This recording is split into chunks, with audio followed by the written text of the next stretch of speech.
আসসালামু আলাইকুম সুপ্রিয় দর্শক, সবাইকে অসংখ্য প্রীতি ও শুভেচ্ছা জানাচ্ছি বিডি পলিটিক্স নিউজ ইউটিউব চ্যানেলের পক্ষ থেকে। আমি শহীদুল ইসলাম। প্রিয় দর্শক, আজকে আমি যে বিষয়টি নিয়ে আলোচনা করব সেটি হচ্ছে এনসিপির যিনি মুখপাত্র হিসেবে বর্তমানে দায়িত্ব পালন করছেন মিস্টার আসিফ মাহমুদ সজীব ভুঁইয়া। তিনি অন্তর্বর্তীকালীন সরকারের সময়ে উপদেষ্টা পরিষদের দায়িত্ব পালন করেছিলেন। বর্তমানে উপদেষ্টা পরিষদ থেকে পদত্যাগ করার পর তিনি এনসিপির মুখপাত্র হিসেবে দায়িত্ব পালন করছেন। তিনি বলেছেন, হাসিনা 17 বছরে গ্যাসের যা দাম বাড়িয়েছিল বিএনপি 3 মাসে ততটা বাড়িয়েছে। প্রিয় দর্শক, এটি কি তিনি নিজের ইচ্ছেতেই বলেছেন নাকি মুখ ফসকে বের হয়ে গেছেন? এমনিতেই নাচ নেওয়ালা বুড়ি, তার উপরে ঢোলের বাড়ি, বিষয়টি সেরকমই হয়েছে। যেমন আমি আপনাদের সামনে কেন এই কথাটি বলছি, দেশের মানুষ এখন বলতে শুরু করেছে যে আমরা আগেই ভালো ছিলাম। যদিও 5ই আগস্টের পর থেকে কয়েকদিন ধরে শেখ হাসিনা কিংবা শেখ হাসিনার বিভিন্ন বদনাম শুনতে ভালোই লেগেছিল মানুষের, কিংবা আমরা দেখতে পেয়েছি যে অন্তর্বর্তী সরকারের প্রধান উপদেষ্টা অধ্যাপক মোহাম্মদ ইউনূস সহ বেশ কয়েকজন, এমনকি অনেকেই যারা বলেছেন শেখ হাসিনা অমুক, শেখ হাসিনা অমুক 5ই আগস্টের আগে এবং পরে, তারাই আবার মুখ ফিরিয়ে নিচ্ছেন। এখন মানুষ বলতে শুরু করছে যে আগেই মানুষ ভালো ছিল, কিন্তু কেন? প্রিয় দর্শক, আওয়ামী লীগ সরকারের সময় কি আপনারা কখনো দেখেছেন জামাত কিংবা বিএনপি কিংবা অন্য কোনো রাজনীতি করার কারণে তাদের দলীয় কার্যালয় ভাঙচুর করেছে, কিংবা আওয়ামী লীগ, যুবলীগ কিংবা ছাত্রলীগ করার কারণে কারো বাড়িঘরে হামলা করেছে, কিংবা ব্যবসা প্রতিষ্ঠান থেকে শুরু করে সবকিছু ধ্বংস করে দিয়েছে? কখনোই ঘটেনি। বিরোধী দলীয় এমপির ঘরে কি কখনো আগুন দিয়েছে, ভাঙচুর করেছে? বিএনপি হোক বা জামাত হোক, করেনি। তারা যতটুকু করেছে আইনি প্রক্রিয়ার মাধ্যমে জামাত ইসলামীর বিরুদ্ধে আন্তর্জাতিক মানবাধিকার বিরোধী অপরাধ ট্রাইব্যুনাল গঠন করে সেখানে তারা যুদ্ধ অপরাধীদের বিচার করেছে। আওয়ামী লীগ করেছে কি?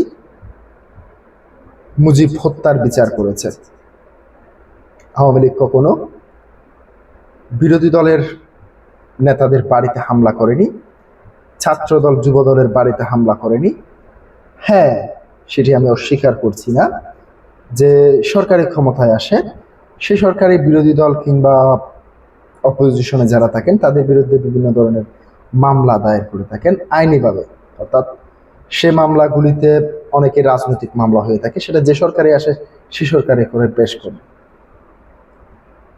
নিত্য প্রয়োজনীয় দ্রব্যের জিনিসের দাম, যেমন গ্যাস এখন মানুষের জীবনের চলাচলের একটি সবচেয়ে বেশি নিত্য প্রয়োজনীয় দ্রব্যের মধ্যে অন্যতম একটি। সেই গ্যাসের দাম আপনারা 17টি বছরে মিলে কত টাকা বৃদ্ধি করেছিল আওয়ামী লীগ, তাদের মনে আছে? কিন্তু বিএনপি একবারেই 3 মাসের মাথায় ক্ষমতায় আসার পর সেটি আওয়ামী লীগ যতটুকু বাড়িয়েছে তার চেয়েও বেশি বাড়িয়েছে। কিন্তু কেন? গ্যাস তো বাংলাদেশে উৎপাদন হয়, কিছু গ্যাস বিদেশ থেকে রপ্তানি করা হয়, সেটা আমি স্বীকার করছি, কিন্তু এতটুকু দাম বাড়ার কোনো যৌক্তিকতা ছিল আদত? ছিল না। প্রিয় দর্শক, তিনি কি বলতে চেয়েছেন? আসিফ মাহমুদ বিএনপির অ্যাডমিনিস্ট্রেশন ও দেশ পরিচালনার কোনো অভিজ্ঞতা নেই বলে মন্তব্য করেছেন জাতীয় নাগরিক পার্টি এনসিপির মুখপাত্র আসিফ মাহমুদ সজীব ভুঁইয়া। সোমবার 6 জুন দুপুরে কুমিল্লা জেলায় একটি পার্টি সেন্টারে এনসিপি আয়োজিত ঈদ পুনর্মিলনী ও যোগদান অনুষ্ঠানে প্রধান অতিথির বক্তব্যে তিনি এইসব কথা বলেন। আসিফ মাহমুদ বলেন, দেশে গ্যাস, তেল ও বিদ্যুতের দাম বাড়ানোর কারণে মানুষ অস্বস্তিতে আছে। শেখ হাসিনার আমলে গত 17 বছরে যা দাম বাড়িয়েছিল 3 মাসে ততটুকু গ্যাসের দাম বাড়াতে তারা সক্ষম হয়েছে। সব মিলিয়ে বিএনপি একটি অজনপ্রিয় সরকারে পরিণত হয়েছে। তিনি বলেন, স্বরাষ্ট্রমন্ত্রীর দায়িত্ব নেওয়ার পর প্রথম মব বন্ধ করার ঘোষণা দিলেও মব বাড়ার সঙ্গে সর্বক্ষেত্রে সরকার দলীয় লোকজনের সংশ্লিষ্টতা দেখা যাচ্ছে। বিএনপি সরকার কখনো দেশ পরিচালনায় ভালো ছিল না।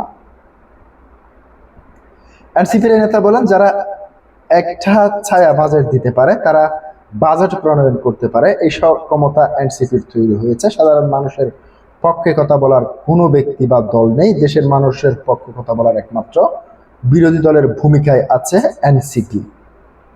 তিনি বলেন যে নতুন বাংলাদেশের স্বপ্ন জনগণকে দেখিয়েছি, সেটা বাস্তবায়ন করতে সবাইকে ঐক্যবদ্ধ হয়ে কাজ করতে হবে। আগামীতে বাংলাদেশে এনসিপির রোল মডেল জেলা হিসেবে কুমিল্লাকে প্রতিষ্ঠিত করার প্রত্যাশা ব্যক্ত করেছেন তিনি। বৈষম্য বিরোধী ছাত্র আন্দোলনের সমন্বয়ক আবু রায়হান উপস্থাপনায় এ সময় উপস্থিত ছিলেন এনসিপির যুগ্ম সংগঠক ও জাতীয় যুব শক্তির সভাপতি তরিকুল ইসলাম সহ জেলা নেতৃবৃন্দ। প্রিয় দর্শক, আজকে এ পর্যন্তই। পরবর্তী ভিডিও পেতে অবশ্যই সাবস্ক্রাইব করুন আমার ইউটিউব চ্যানেলটি। আসসালামু আলাইকুম।